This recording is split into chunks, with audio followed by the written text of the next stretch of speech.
Elden Ring patch 1.06 just dropped, and with it came a lot of nerfs to a lot of items that made the game easier. Essentially, FromSoft has just deleted easy mode. But how does this affect you?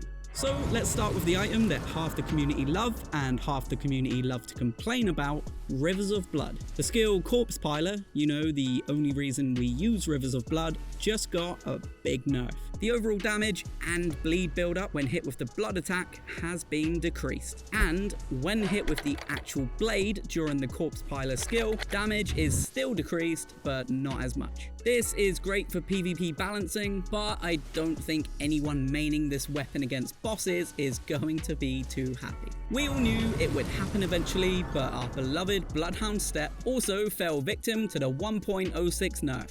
Players will now travel less distance when using Bloodhound Step. The amount of frames that players are invisible for has been reduced too. As well as this, using Bloodhound Step continuously will reduce its performance. Essentially meaning if you spam it in a fight, it will be useless eventually. So maybe you're going to have to use it sparingly and be a bit more tactical. Fortunately, if you're rocking a light equip load, you'll be able to get a further travel distance, just like you can see in these two clips here.